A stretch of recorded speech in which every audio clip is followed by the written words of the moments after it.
Moving my whole life back to Bali.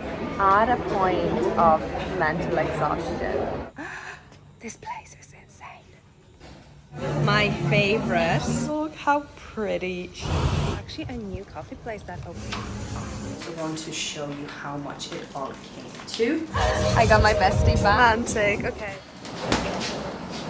I cannot believe that I am packing my bags and leaving the country once again. Exactly this time, 1 year ago, I was doing the exactly same thing, packing up my life with a one-way ticket to Bali, not knowing how my life is going to turn out and not having a clue about the trajectory of my life, how long I'm gonna be there, how I'm gonna get on, and it ended up being 8 months.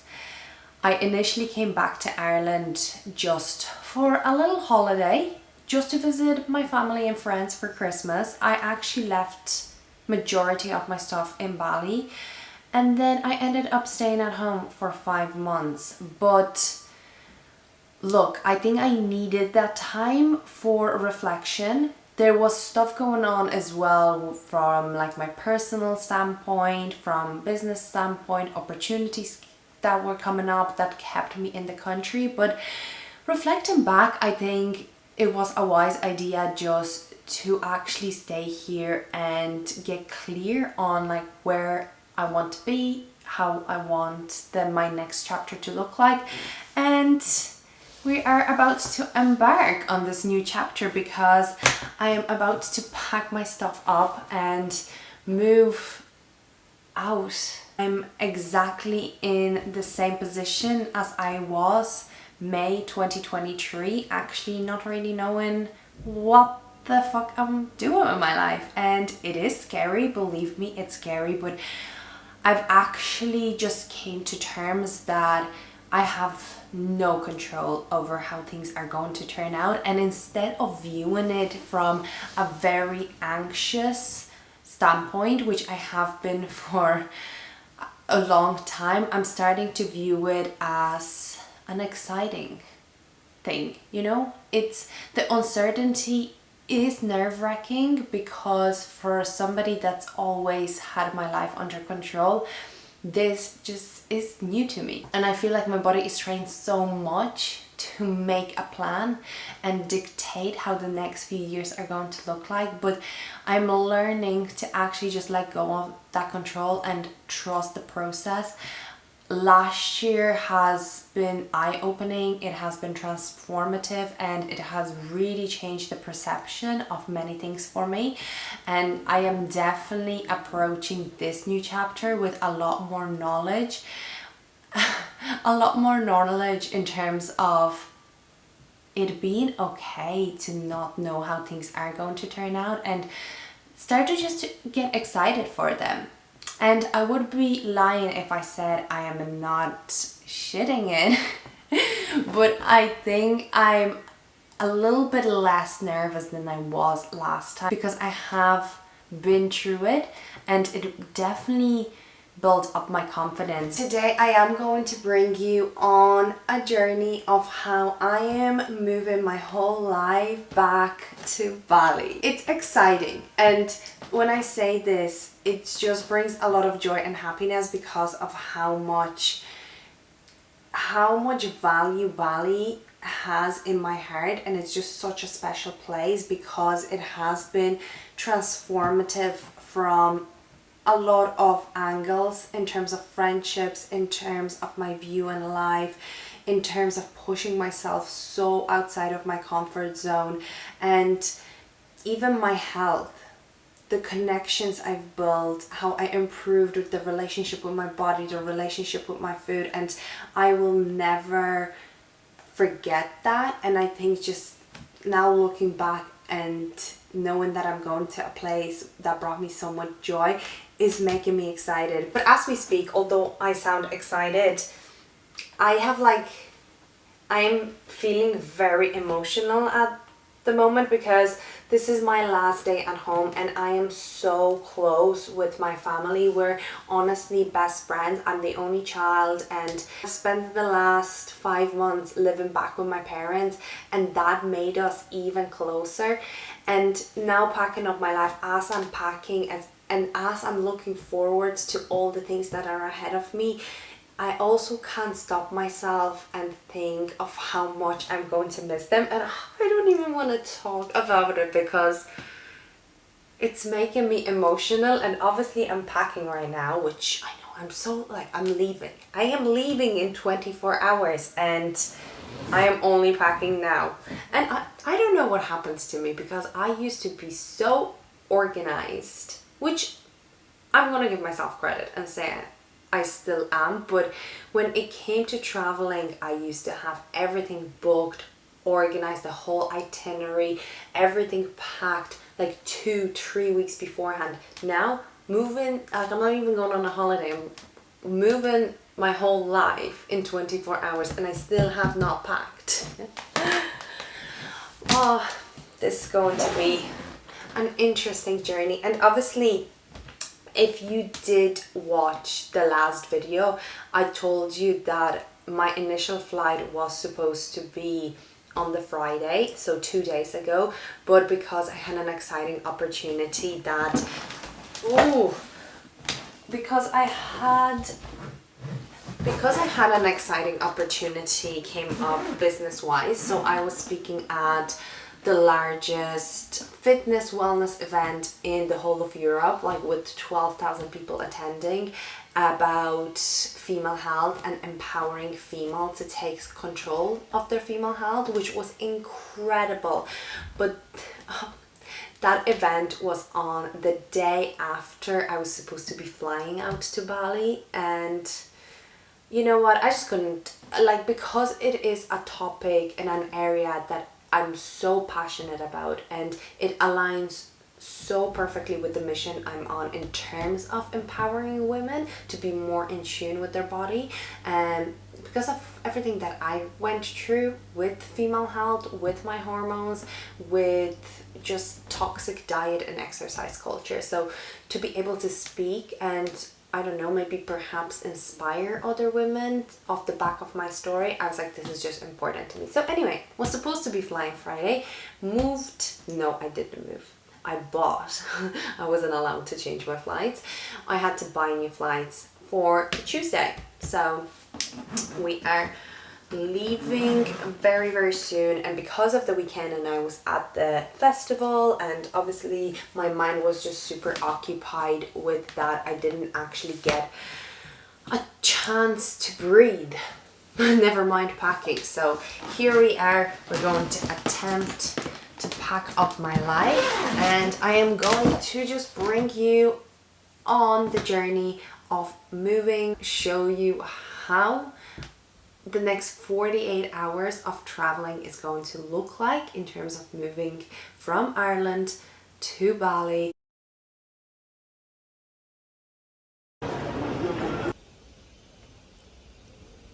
I just arrived at the airport 5 hours before my flight. As if the journey is not already so freaking long. Sitting at the airport before actually being on a plane for like 27 hours is not ideal. But honestly, the bus times are just so awkward. So they discontinued one of the buses that usually goes to the Dublin airport, and it was just ideal times. There was basically a bus going every hour or so. It was the Galway to Dublin bus, which no longer operates. So now the only bus that I could get was one that gets me 5 hours before the flight, because the next one would get me an hour before the flight, and that was just too risky, way too risky. So here we are. You know what, surprisingly I feel actually really well and like quite recharged, although I only got 2 hours of sleep. I am full of energy, which, I mean, like, it's not a bad thing. Hopefully I'll be able to crash then when I'm on the plane and kill that journey. But the bag drop is still not open, so it's currently 4:30 in the morning. should be open in the next half an hour or so. So I'm gonna drop my bag and go through security then, and then at least that way I can just grab something to eat, get my laptop out, do a little bit of work so that I can kill the time and also get ahead of myself, because obviously I'm going to be traveling for a number of hours.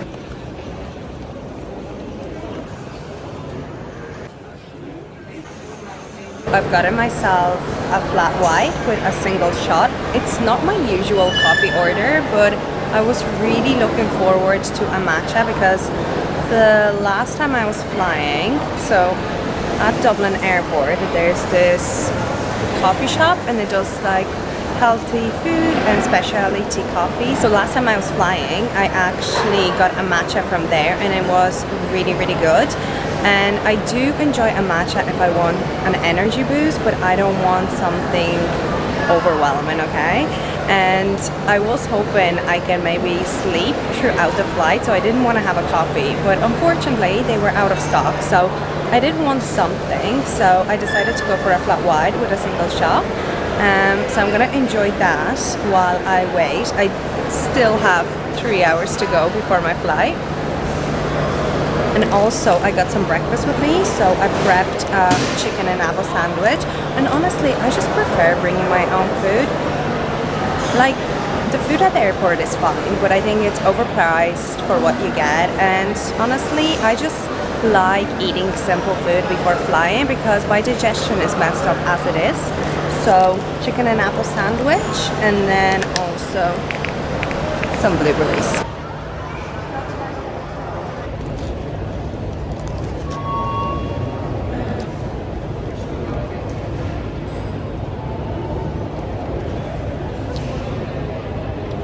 I thought I'm gonna have a smooth experience flying, but of course that wasn't going to be the case, and we already faced our first hurdle at the airport. So when I was packing, obviously I tried my best to limit the amount of things I bring and be intentional with my packing, because it was hard as it is to pack up my whole life into one big suitcase and one small suitcase. So I was like, okay, what do I actually will need, and what can I buy over there if I need it, okay? So I was very intentional, but of course when I went to drop my bags, they weighed the cabin bag first, and the allowance of the bag is 7 kg. You know how much it was? Almost 30 kg. I was like, oh.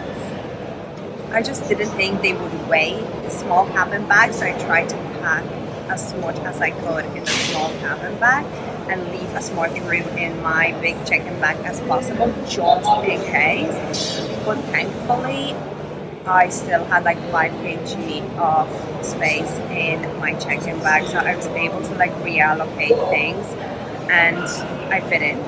I didn't have to leave anything behind. I didn't have to pay anything extra, but stressful.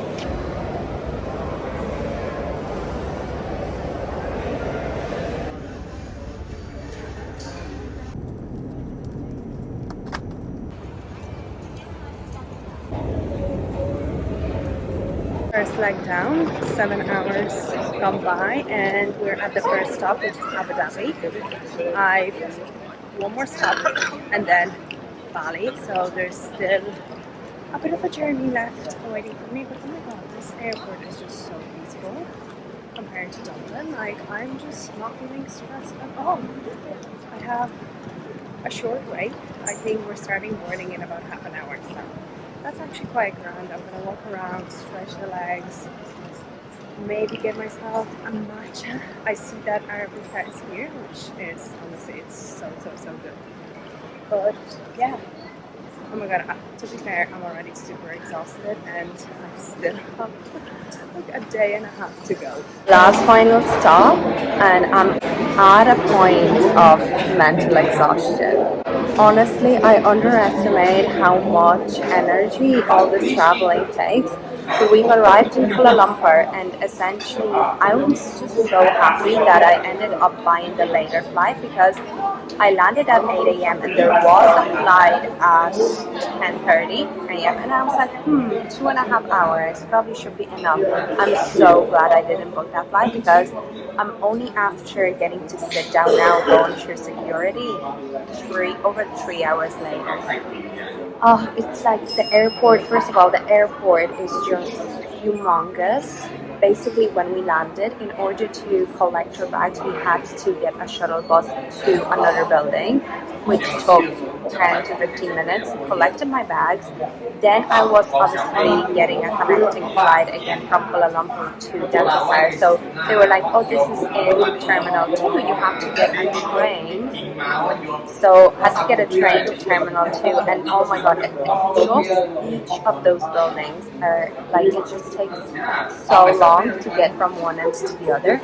And then of course it didn't go smoothly because my bag, when I was flying with Etihad from Dublin to Abu Dhabi and then Abu Dhabi to Kuala Lumpur, I had 25 kg allowance, but then from Kuala Lumpur to Bali, I only had 20 kg. So then I took out that 5 kg and put it in my carry-on.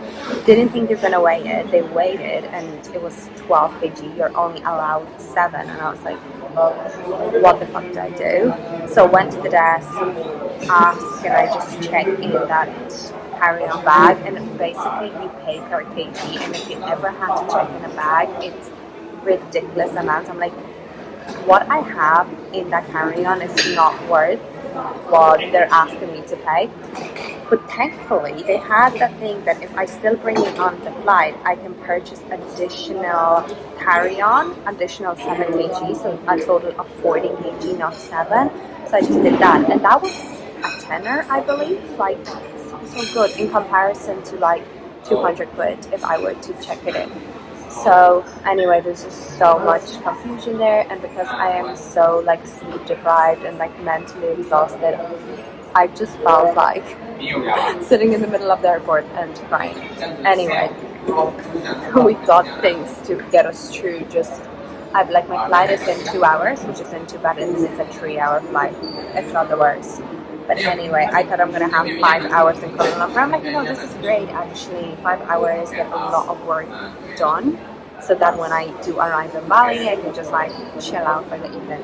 But anyway, we got an iced Americano. We got electrolytes. Honestly, I live off these in Bali. I just don't hydrate of regular water. Oopsie. And I got a fruit salad as well.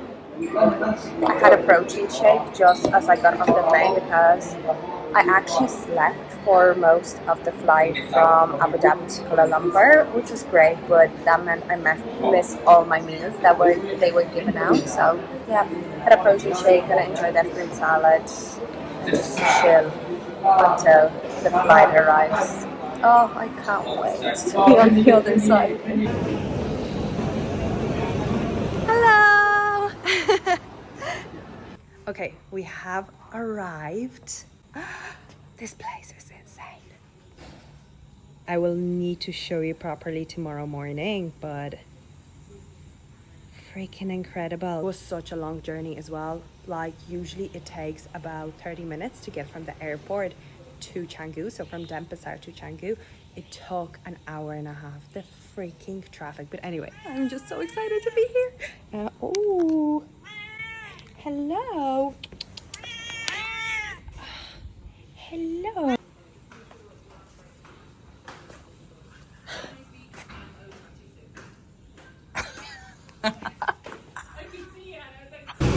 Where are you from, Chris? Ireland. England.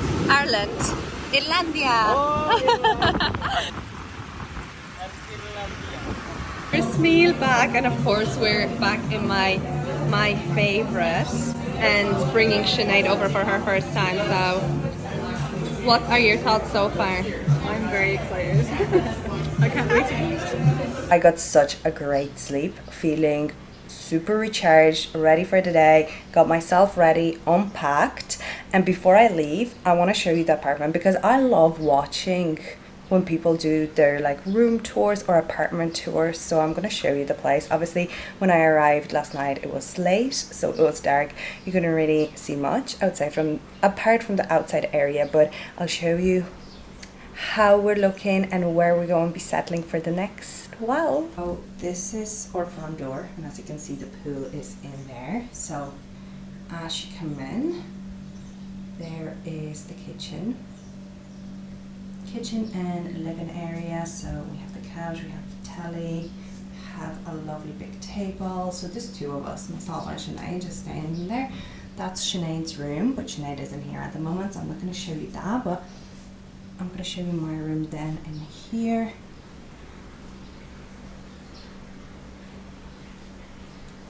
Bed. I have a lovely big desk here, a mirror, smart TV, loads of closet space, which I love. All of that here. I actually still have a storage over in the storage place that I left before I left Bali. Okay, and then that is the bathroom, toilet, and like a little outdoor shower, which is so good. And honestly, the water is amazing. I mean, like the power in the shower is just like, oh my god. I had a shower this morning and I was like, this is absolute bliss, because in my last place it was just shocking. It was just shocking, and I was like, I just have to live with it, but it's fine. And it's just the small things, you know. But that is it. And then, as you can see, then we are looking out onto the pool area. So that's the little pool. I'm gonna show you outside as well, because it's honestly, it is so cute, and it's gonna be my little spot for like our morning coffees.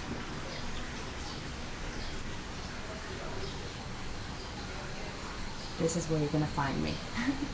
And I have my Revive Active.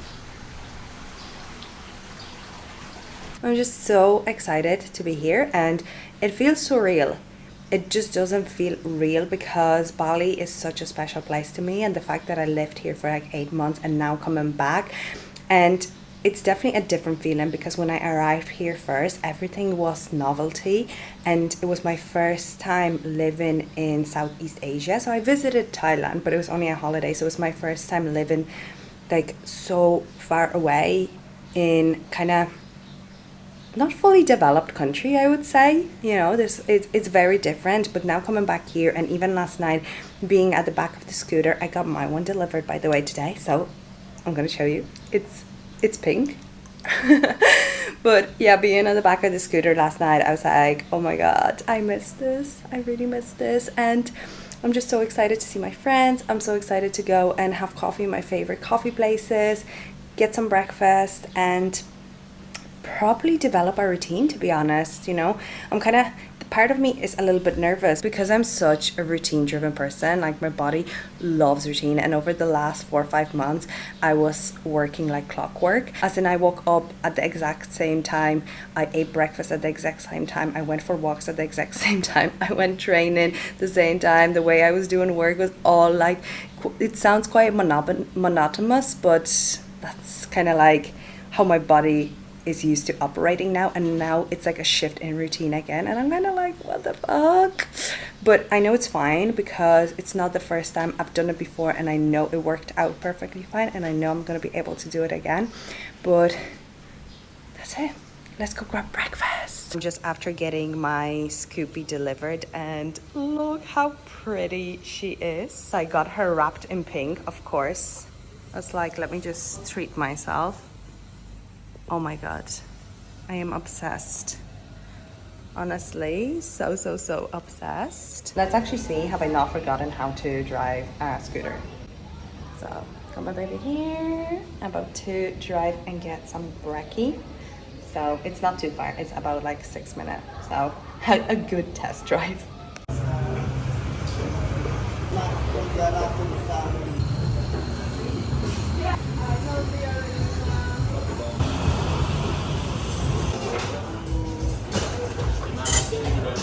So there's actually a new coffee place that opened up across from Baked, St. Ali, I'm pretty sure.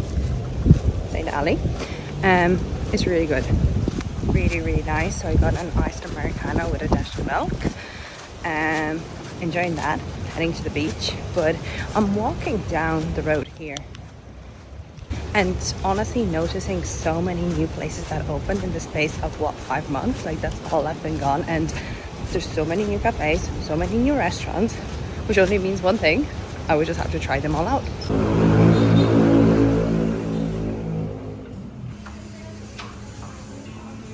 Okay, so we did our first shop, just a little stock up of the essential things that I will be needing. I doubt I'm going to be doing much cooking apart from my breakfast, which was the case the last time I was here. So I'll show you what I got, and I'm also going to show you how much it all came to, just so you have an idea of like what are the prices in supermarkets, how much things are costing. We'll move these out of the way. So eggs, of course, you know me by now. My staple breakfast is still going to be my staple breakfast, which are going to be eggs and fruit, dragon fruit and watermelon. Not my usual fruits. I usually have, oh damn, I forgot to buy bananas. Okay, anyway, we'll pick them up. Probably forgot a million other things as well. Then we got tea, just regular tea, and then like the herbal tea too. Sweet and almond milk, loads of electrolytes. These are my favorite, honestly. Water in Bali, just regular water, does not hydrate me. I need to drink at least one of these electrolytes bottles, and they're actually quite nice. First I didn't really like them, but now I do. So we got what, like 5 bottles of these. Coke Zero too, and honestly it's just to have in the fridge whenever I feel like a nice. What is this? What kind of scam is this? What the hell? Okay, we're gonna put it that way. What I was saying, yeah, crisp Coke Zero, can't beat it. And then got cinnamon, pink Himalayan salt. Then we've got, okay, these are my favorite bars because there is about 3 or 4 ingredients in them, all natural, and have about 10 grams of protein. So they aren't quote unquote protein bars, but for natural sources. Like for example, this one is peanut butter chocolate crunch, and it has peanut, soy protein isolate, dates, sea salt, and cacao nibs. Like so good, and like for digestion it's amazing, and I usually have these as a little snack. Well, I did, so I plan to do that too. Big tub of Greek yogurt, toothpaste, shampoo, hand soap, and cotton pads. So that's kind of a shop, and all of that came to 550,000 IDR. So I checked my card there because I was paying by card, and it was roughly 31 euro. So 31 euro for this. I mean, like, you know, people think Bali is cheap. I would say I would probably pay the same amount back home for just that. So I don't think it is that cheap, but food to eat out is a lot cheaper, and this is why I haven't been cooking the last time I was here, and I probably don't plan to, because you can get like really good fresh food out for, like, for example, my breakfast was just under 6 euro today. My coffee was 240. So coffee prices can be quite the same. Food is a lot cheaper, so I'm going to be making breakfast at home, I think, for most part, apart from this week. Just because I want to eat out in all my favorite places, but then from then on I'll be making breakfast at home, and then I'll be eating out for lunch and dinner, and would have probably a snack at home too, either your bowl or the little protein bars. I got my bestie back. Oh, okay, we're out for dinner at this new setting. Let's look at this.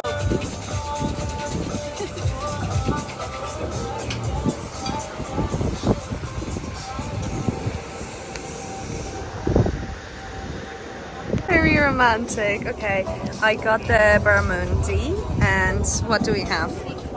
Pasta. Okay, that looks delicious. And then a side of some veggies. I'm so excited for this. This looks amazing.